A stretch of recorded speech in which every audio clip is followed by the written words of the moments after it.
Hey, everybody, welcome to week 2.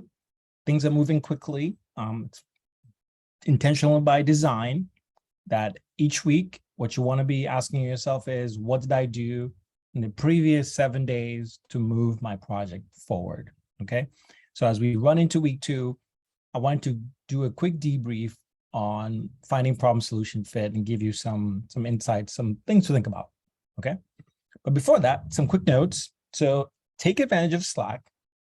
We've noticed that people, actually, we're not sure sometimes people whether they're seeing the messages or not. So quick thumbs up, like, or something. Think of it like Twitter. That'll be super useful for us to know that you're seeing some of the messages and you're responding to some of them. Okay. Sharing updates as well. Please do that as you make progress each week. We encourage you to do that. It's a good practice for you. If you haven't watched it, do watch Professor Lewinstein's video. It's in the curriculum document as well as in the bookmarks on Slack. So do check that out with additional links as well. So payment number 1 is currently scheduled. So if you've signed up with Gusto, as we have recommended, we have your info. If you have not, then we can pay you and you need to set up your payment system as soon as possible, okay? Because we can't do anything else with that setup. Communication. As always, please make sure that you're engaging with your mentors on a weekly schedule or more as needed.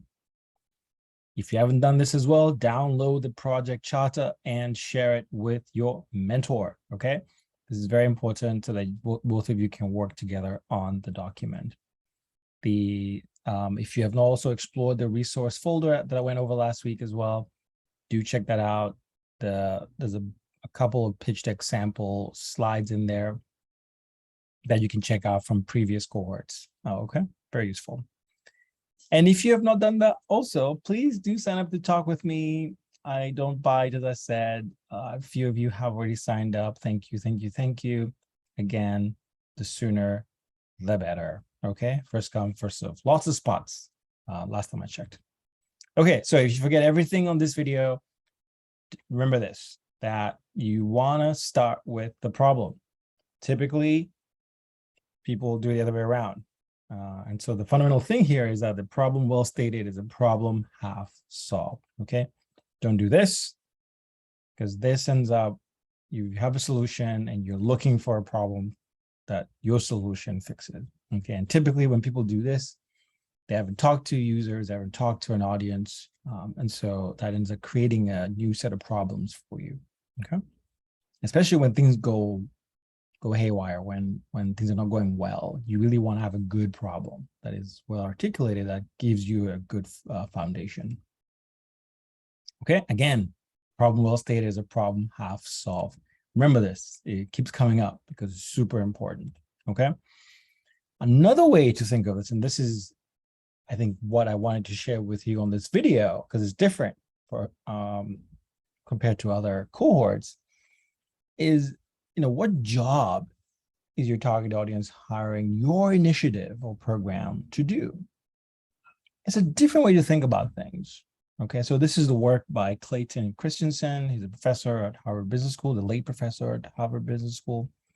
And in this book, he really went into this theory about the theory of jobs to be done, that we all have jobs to be done. So this QR code here, if you scan this with your phone, you can get the article, the short version. If you don't want to read the book, just read that debrief on what this thing is, right? The theory of jobs to be done. So that, again, the question, what job is your target audience hiring your initiative or program to do? It's really weird to think of it this way, but just bear with me.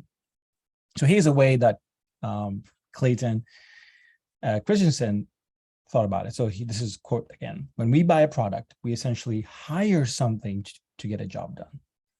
If it does the job well, when we are confronted with the same job, we hire that same product again.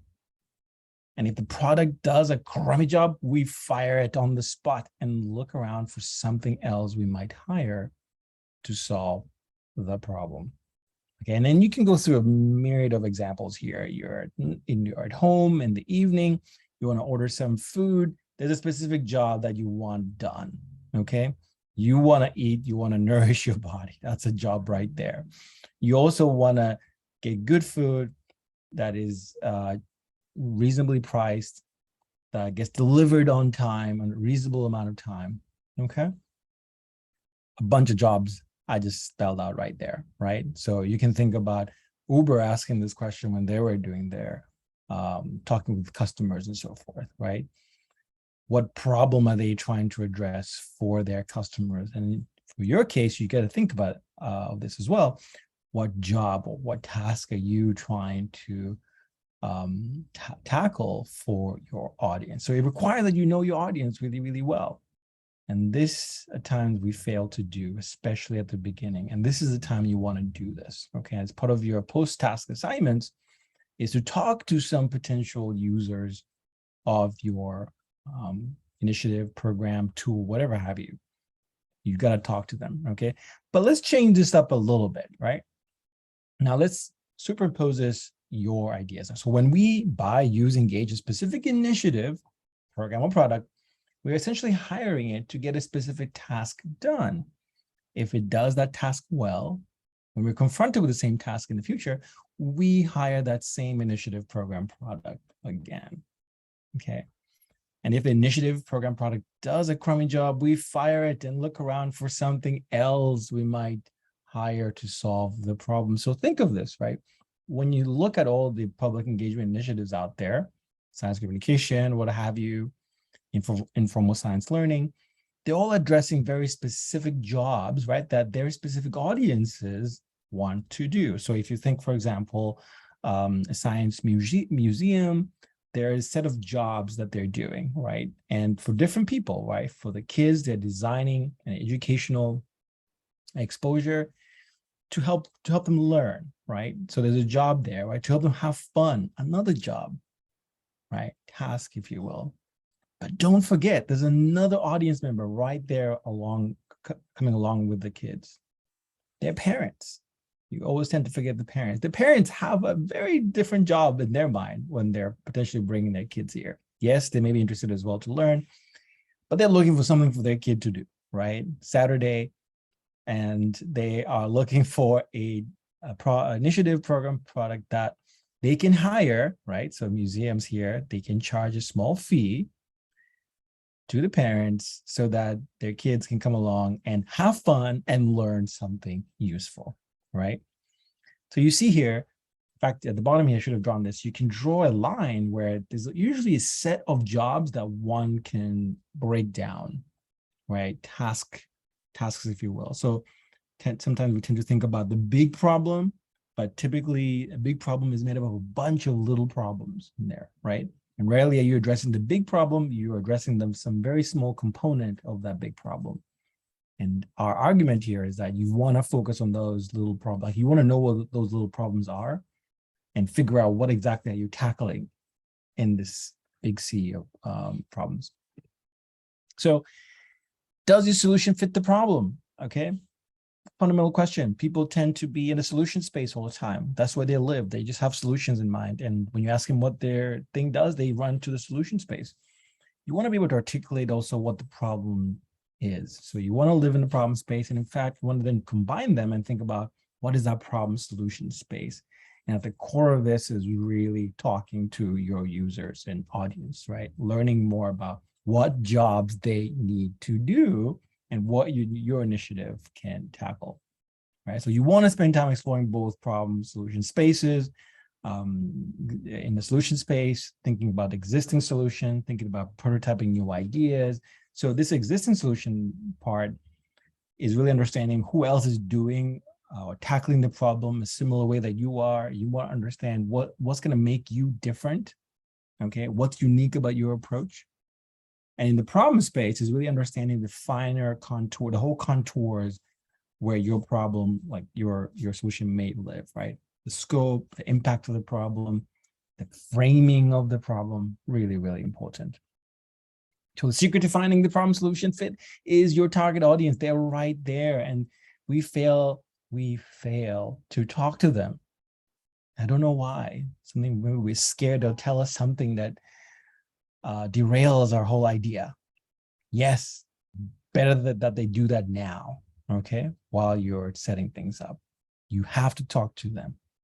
You gotta talk to them now, and a lot, okay? Now, if you watch the video pre-session work, you may have seen this case study, and I won't go in greater detail here, but the fundamental point here is that problem framing is really important, right? So to my earlier slides there about the problem space and solution space, you can superimpose that on top of this. So think of yourself, you are an owner of a big building, the elevator, and tenants are complaining the elevator is too slow, right? That's one way to frame the problem. And of course, when you do that, some people will say, oh, make the elevator faster. Let's bring in a new elevator. Let's upgrade the motor. Let's improve the algorithm and so forth, right? But how about if you reframe the problem, right? Just reframe the problem and say the weight. Is it the weight that's the problem? The weight is annoying, let's say, for example. Then that presents a whole suite of other solutions that can potentially address the issue. Put up mirrors. Apparently that does magic.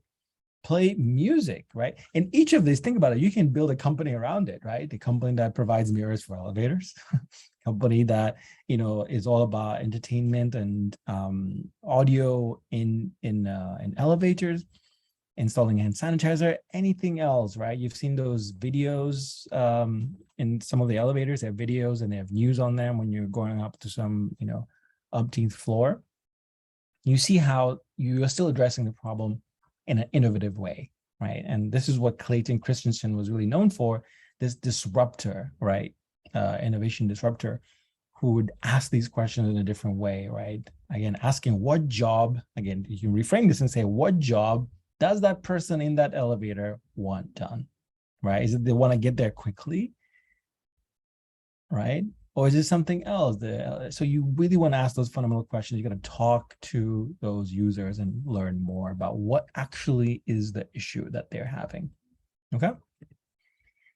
And then as an example here, this is a project at SAI, the first one that came out that we started in my lab here at SAI. And the fundamental issue, and I think at the beginning, we struggled really to understand, you know, our audience, because our audience was so broad that this thing could really cater to a bunch of people. And so, and the issue there that we were tackling, and still is today, is the difficulty of the general public to find, store, and analyze diverse stories in science from around the world. This was the fundamental issue, that functionality aspect was the problem, right? And it took us a while to realize that's what our value was there, that we had built this easy to use searchable database, right, comprised of these diverse stories, but we've made them easily accessible, easily searchable, sortable, the whole suite. And it took us a while to realize that, and that's what we've built here. So check it out on our website, storiesinScience.org.